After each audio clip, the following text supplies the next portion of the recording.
Hello, and welcome to our Dlubal tutorial. In this last video of our online course, we will learn how to model a parametric membrane structure in Rhino and Grasshopper and export the results to RFEM 6.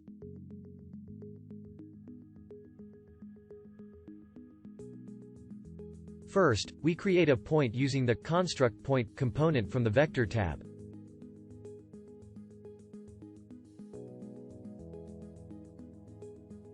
After that, we copy this component twice by holding down the Alt key and dragging.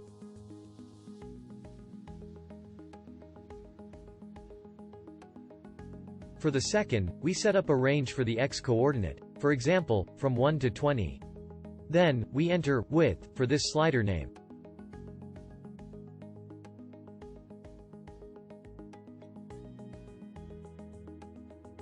We would like to set the third point in the middle of these 2 points, but with variable height. The x value has to be the x value of the second point divided by 2. To do this, we insert the division component. Now, we connect A to the number slider. For B, we enter 2, using the number slider command.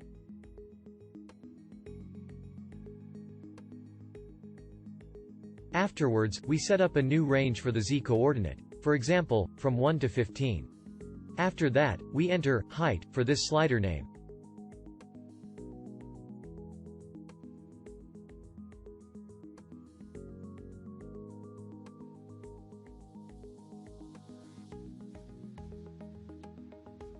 In the next step, we create a curve from these points using the interpolate component.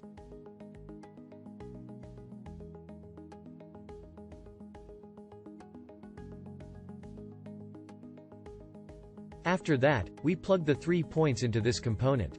Make sure you put them in the right order, as shown here.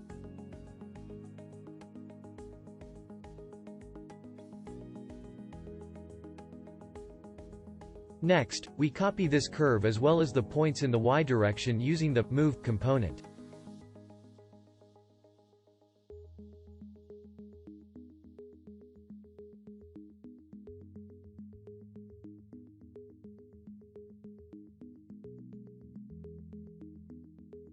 We also insert the unit vector parallel to the y-axis component.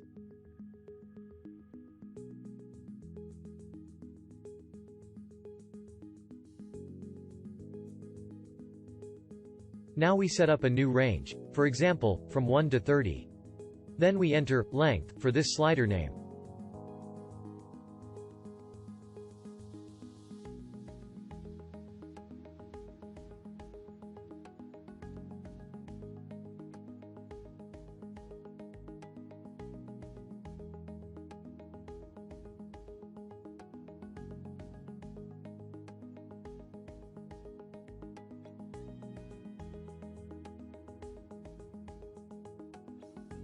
Afterwards, we create lines between the corresponding points using the line component.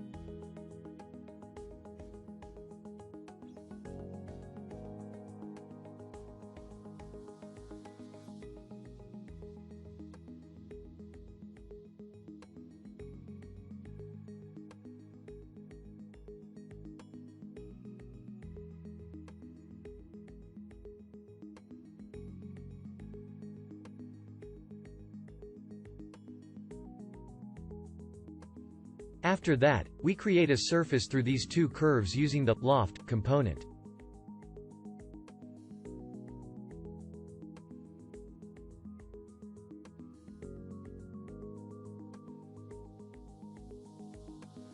Then, we connect these curves to the curves in the loft component.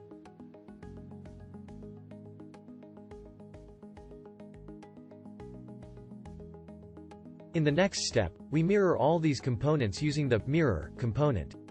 You can find it in the Transform tab.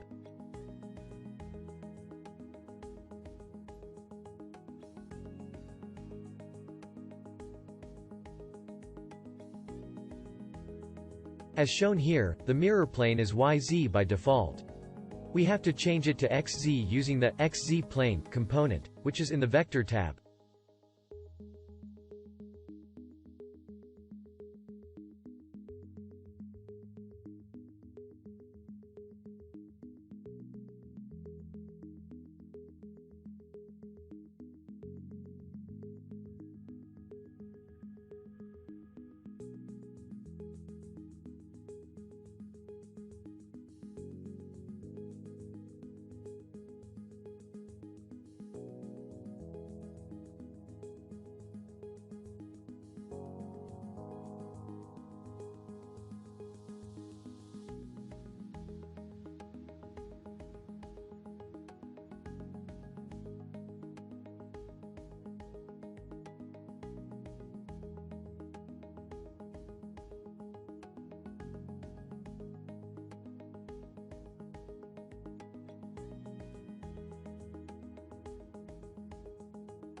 Next, we copy all the objects using the appropriate command from the Params tab, as you can see.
Then we make groups, enter names, and change the colors.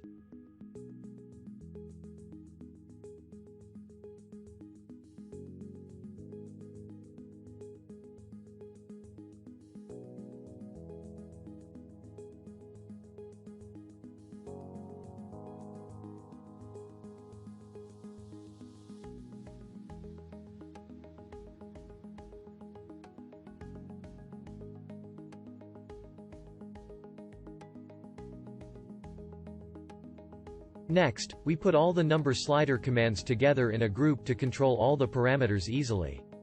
Then, we enter parameters for this group name.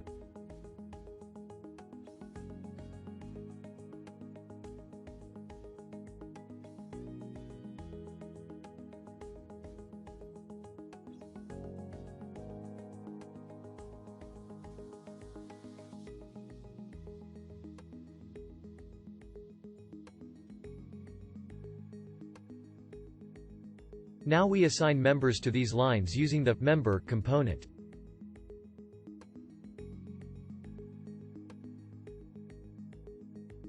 We select the beam type using the value list command. Then we connect all the lines to the grasshopper line in the member component.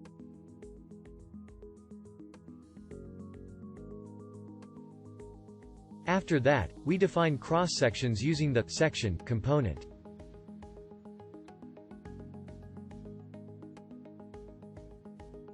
We enter 1 for the cross-section number.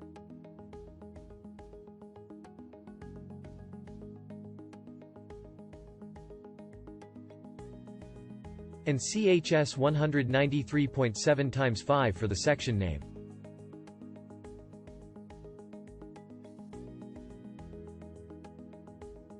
Afterwards, we define the material using the material component. Now, we enter 1 for the material number. And S235 for the material name.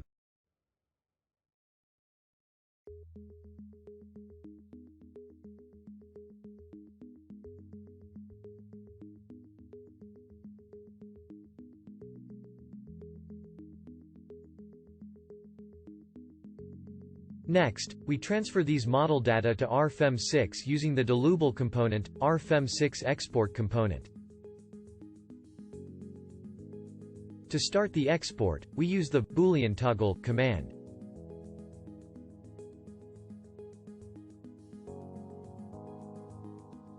We also overwrite the previous data in RFEM by using the Boolean toggle command and switching it to true.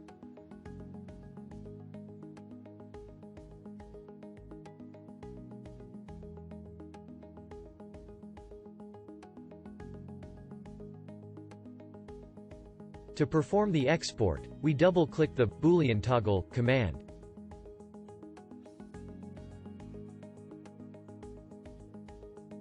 For cables, we assign another cross-section. Therefore, we copy both the member and section components. Now we have to change the cross-section number to 2.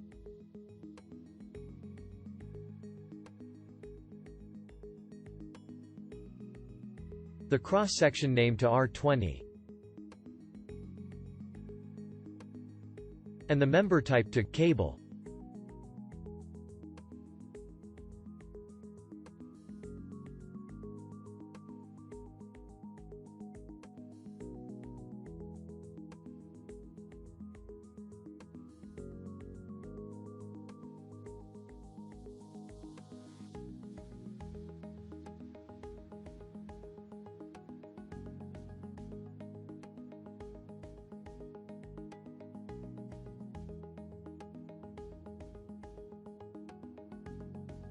To create a surface for RFEM, we insert the Dlubal component titled Surface.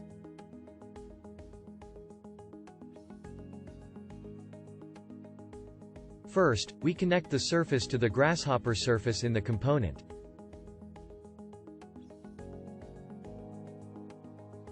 Then we enter numbers 1 and 2 for the surface number.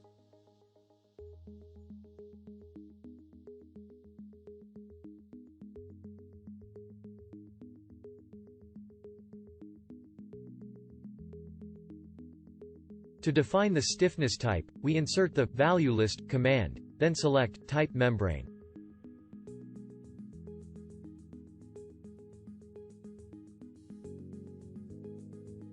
To enter the thickness number, we insert the thickness component.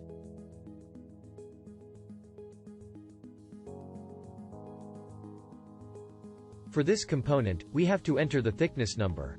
For this, we enter number 1.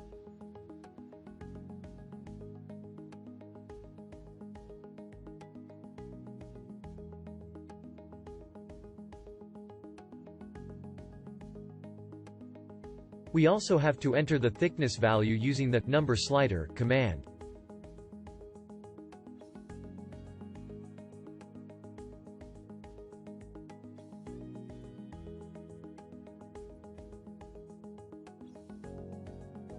To define the material number, we insert the material component. For this, we enter 2 for the material number and ETFE for the material name. Then we connect these components to each other.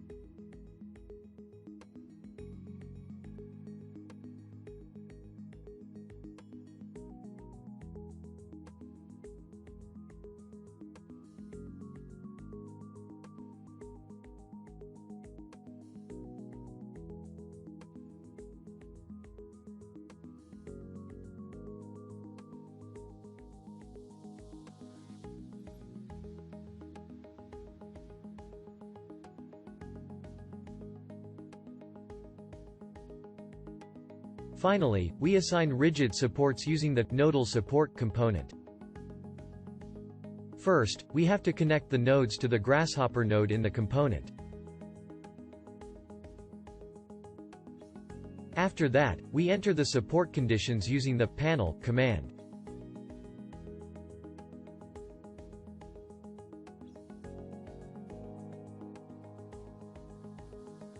Then, we connect this panel to the support conditions in the nodal support component.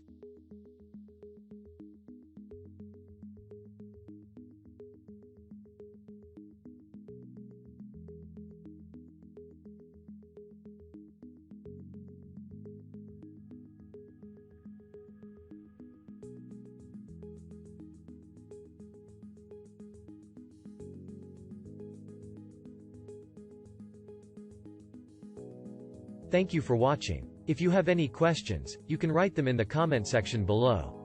If you like this video, don't forget to like and subscribe. You can also visit our website at Dlubal.com and search for anything you need. Goodbye until our next tutorial series.